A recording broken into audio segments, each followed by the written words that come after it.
மங்களை செங்கலசம் உளையாள் மலையாள் வருண சங்களை செங்கை சகலகலா மயில் தாவு கங்கை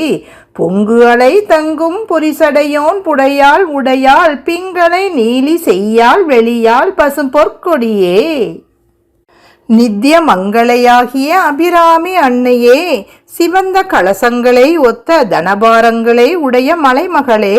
சங்குகளால் ஆன வளைகள் அசைகின்ற திருக்கரங்களை உடைய கலைகள் அனைத்திற்கும் தலைவியாகிய மயில் போன்றவள், பொங்கிப்பாயும் கங்கையின் மேலெழும் அலைகள் அடங்கி தங்குவதற்குரிய சிவபிரானின் இடப்பாகத்தை ஆட்கொண்டவள், பொன்னிறத்தினால் ஆன பிங்களை, நீல நிறத்தினால் ஆன காளி, செந்நிறத்தினால் ஆன லலிதாம்பிகை, வெண்ணிறத்தினால் ஆன வித்யாதேவி, பச்சை நிறத்தினாலான உமையன்னை யாவும் நீயே.